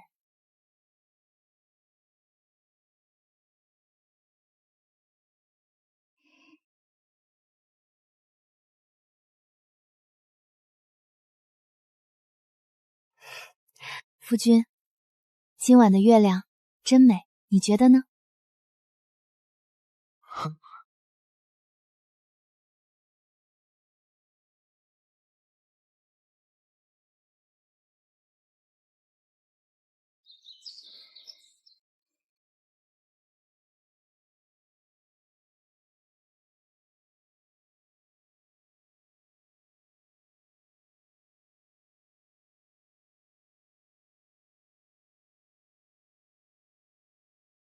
如今我的布行不止在宿州，连隔壁的清河县白马镇都有了分销点。做生意嘛，就得把网撒出去，光守着1亩3分地，终究是做不大。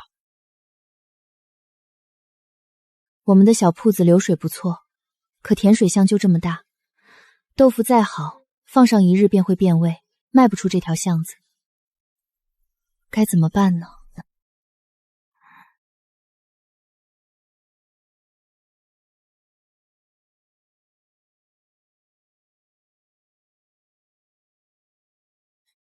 江照，我们不能只卖鲜豆腐和豆花。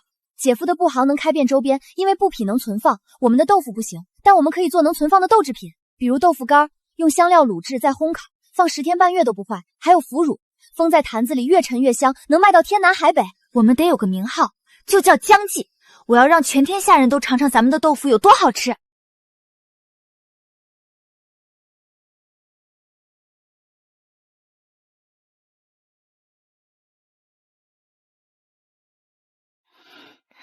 阿昭，我们一定可以成功的。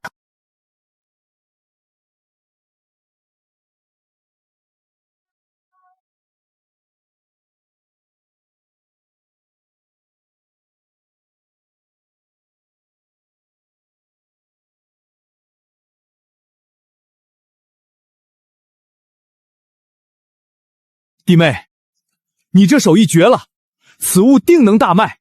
姐夫，那就拜托你做我们江记的第一个行商，带去宿州试着售卖。包在我身上。嘿，2、3起。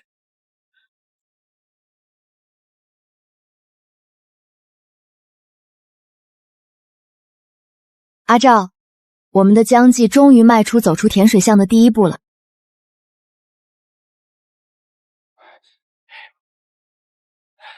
好，好，我就说我闺女有出息。你们听听，李安这信里说，豆腐干大卖，速速备货，钱款随后奉上。哎呦，我的乖女儿，娘就知道你生来就是享福的命。这下咱们家的豆腐干可算是在宿州打响了名头。爹娘，既然宿州那边大卖，咱们就不能掉链子。从今天起，放开手脚干，把咱们江记的招牌彻底立起来。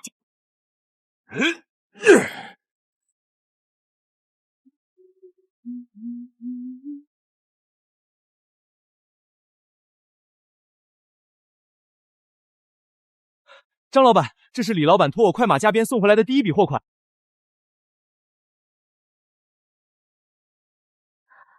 这沉甸甸的分量，竟是比我们卖1个月鲜豆腐赚的还要多。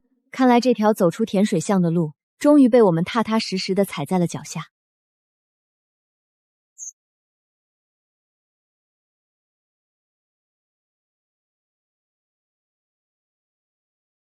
江照，你看看，李安信里说，苏州市面上突然冒出大量仿冒的江记豆腐干，油纸包装、麻绳扎法，甚至连你画的那个小豆苗记，他们都学了个十足。可里面用的全是劣质料，吃起来发馊。现在买到假货的人都在破口大骂，说我们江记是黑心店铺。我们好不容易经营起来的店铺信誉彻底没了。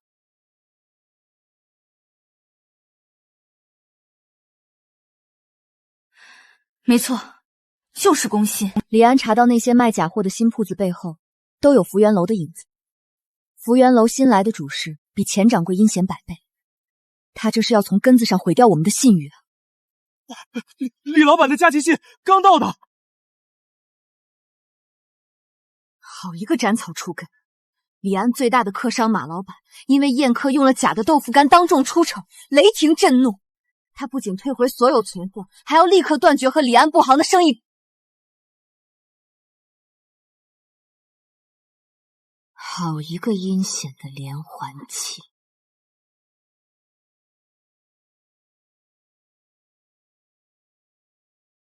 慌乱和愤怒解决不了问题，既然对方出阴招，我们接住便是。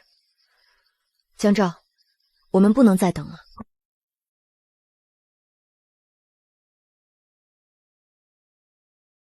没错，去宿州，但不是去解释求饶，我们要去打一场漂漂亮亮的翻身仗。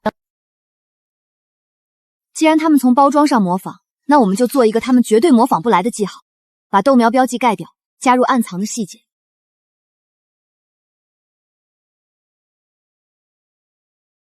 就用这个，角落的江字寻常人难以察觉。这3缕热气的独特弧度是你独创的笔法，这是灵魂。阿照，我要在宿州办一场品鉴会，届时真假同台，让所有食客当裁判。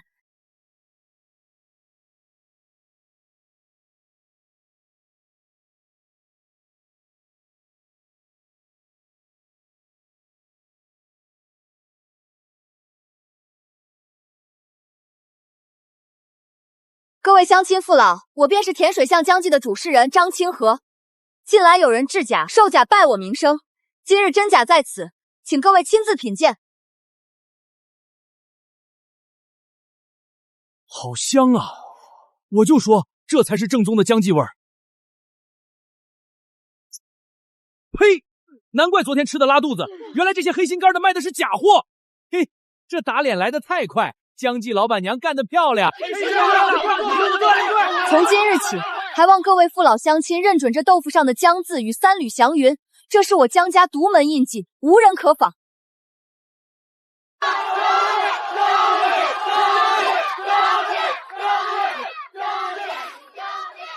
这确实是个聪明的办法，张老板。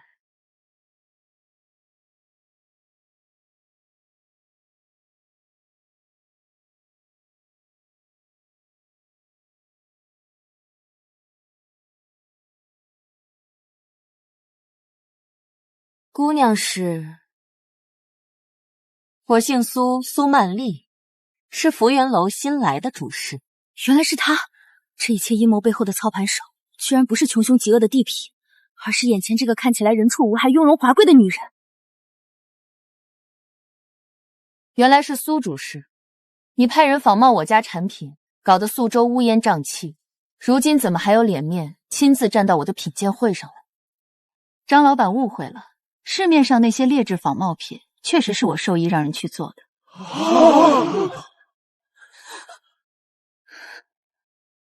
你竟然就这么承认了？不过，那并非为了打压你们，而是市场测试。市场测试？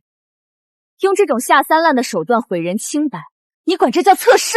不错，我想看看，当一个新兴产品面临劣质仿冒的毁灭性冲击时，它的生命力有多强。同时，我也想看看它的创始人是个一击即溃的乡野村妇，还是一个值得我重视的对手。事实证明，你和江记远超我的预期，尤其是这个防伪标记，既有辨识度，又极难模仿，想必是出自这位先生的手笔吧。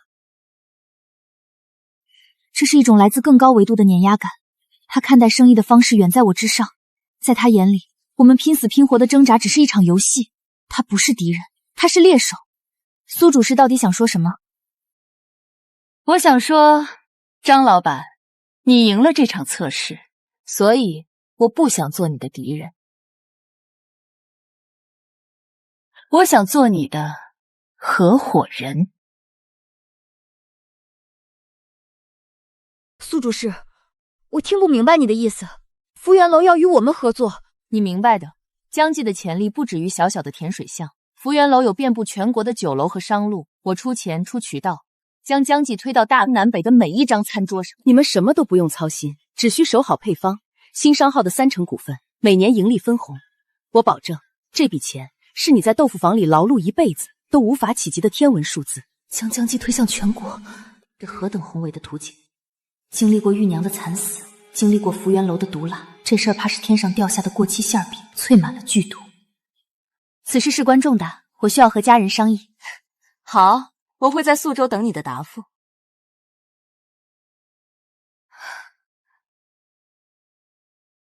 不能答应，清河，你忘了他们之前是怎么对咱们的？又是造谣，又是抢铺面，这就是黄鼠狼给鸡拜年，绝对没安好心。应丫头说的有理，可是那可是福苑楼啊，要是真的呢？30%股份啊，咱们是不是就一步登天了？娘，什么一步登天？那是一脚踏进无底洞的陷阱。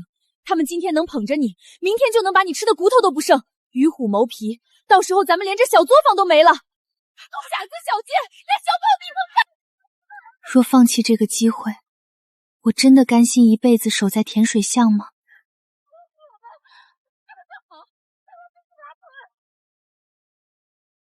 江昭，你信他吗？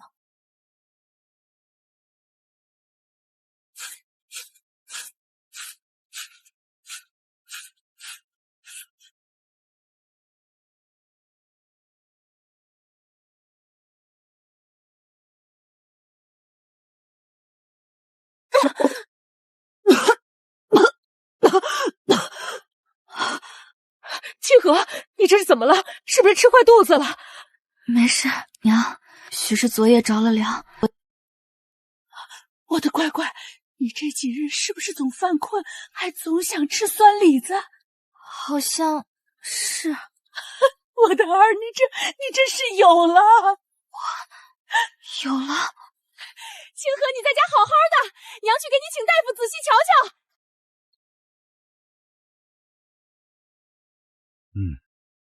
恭喜张老板，是喜脉，已经1个多月了。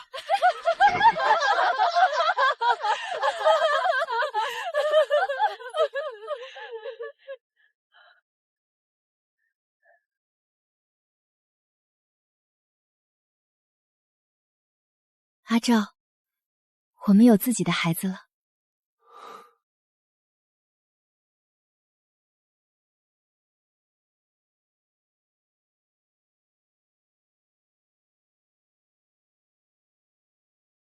江昭，对你来说，什么才是最重要的？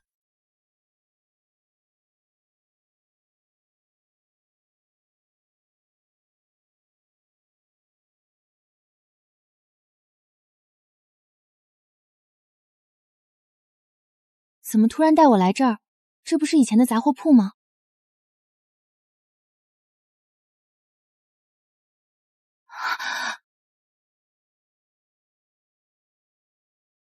就来找我，我保护你。阿照，原来在阿照的心里，最重要的从来不是富贵，而是他心上那个赶走恶童的小姑娘。我不选了，福源楼的契约我们不签了，去他的京城，去他的首府，我只要你，只要我们的家。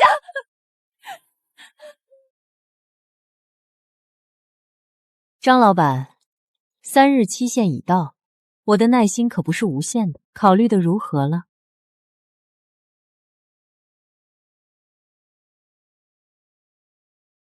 苏小姐，多谢厚爱，但去京城的提议我不能接受。哦，放着通天的闲劲不走，你是要一辈子守着甜水街那破烂豆腐缝？甜水巷虽小，但那是我的家。苏小姐的宏图伟业令人钦佩，但我想要的是安稳，是家人闲坐，灯火可亲。不过，我不想与福苑楼为敌。苏小姐，不如我们换一种合作方式。说来听听，江记的臭豆腐腐乳我将独家供应权交给福源楼，你们有渠道能卖遍大江南北，而我只负责把豆腐做好。你想借我的船出海，是双赢，但我有一个底线，江记的招牌必须完全掌握在我自己手中。我不做攀附的藤蔓，只做平等的伙伴。张清鹤，你比我想象的更硬气。合作愉快，合作愉快。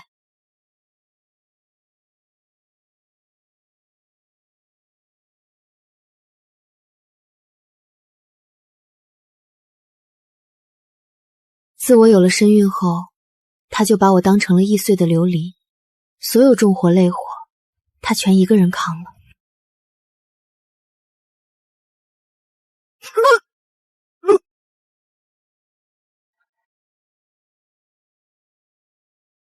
没事，就是闻不得这味儿。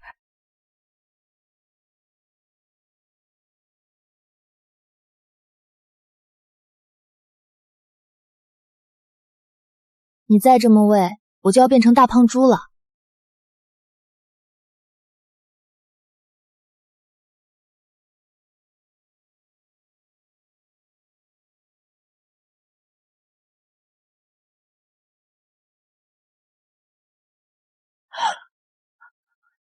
江照，快来，快！动了，他动了！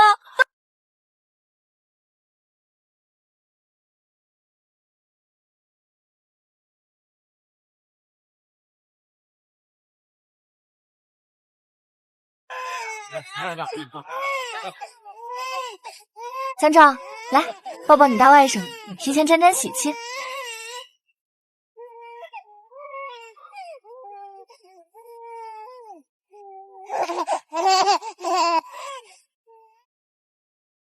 真好，这人间烟火，这安稳岁月，这才是我想要的命格贵重。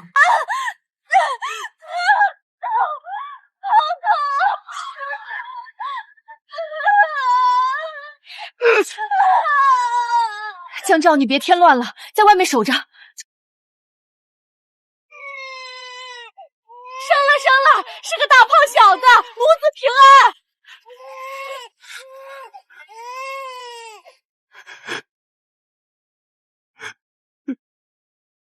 哭什么？去看看儿子。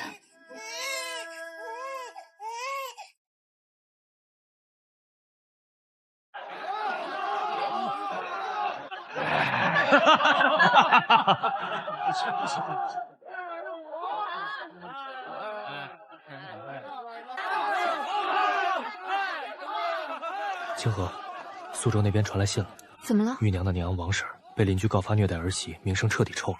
儿媳卷钱跑了，她现在一个人孤零零的，落魄的连饭都吃不上。还有，知府大人动了真格，把福苑楼名下的寿马院一锅端了。钱万金和那些恶奴全部下了大狱，秋后问斩，也算是替玉娘讨回了公道。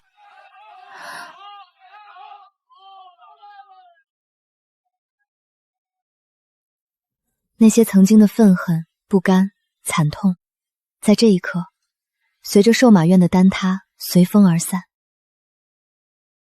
玉娘，你看到了吗？一切都尘埃落定了。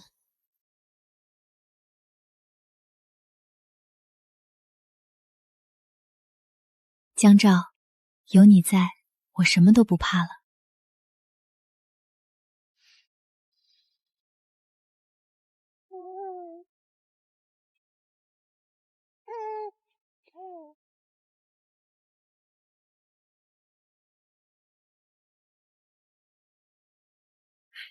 我就知道你们俩忙得顾不上吃饭。清河、江照，快来吃饭！好小子，木工手艺越来越绝了，来陪爹喝两盅。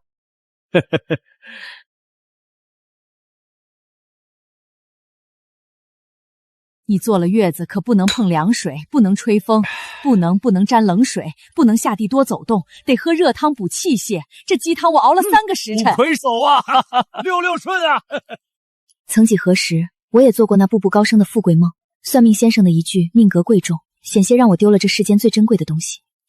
这双手推过石磨，劈过柴火，也曾替我挡下致命的刀刃。如今，他在为我们的孩子雕刻童年，原来这触手可及的烟火人间，才是我的命格贵重。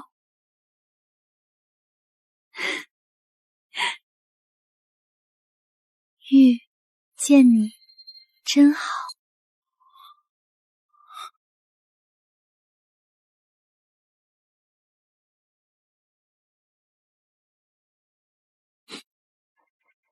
傻瓜，我们有一辈子的时间，慢慢过。玉娘，那些害你的人都不在了，你在那边别再贪图什么富贵了，好好投胎个清白人家吧。阿照，走吧，我们回家。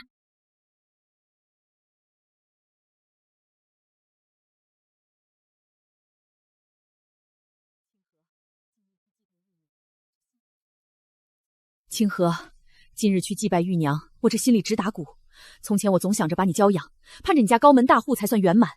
如今看了玉娘的下场，我才大彻大悟，那算命老头的话就是放屁。娘现在只盼着你平安没病没灾，这才是最大的圆满。娘，我现在很幸福。清河，这是娘自家酿的果酒，你们俩好生尝尝，我就先回了。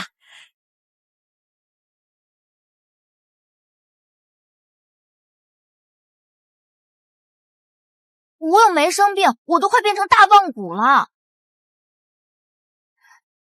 这眼神跟当年逃婚被他抓回来是一模一样，轻易就能叫人软了心肠。你把这酒喝了，我就喝汤。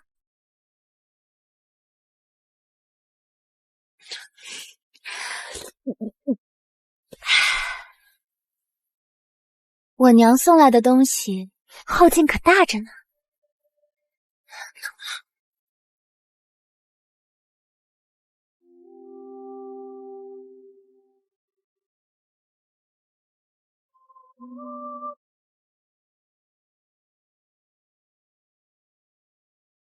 今夜没有月亮，但没关系，我的月亮已经在心上了。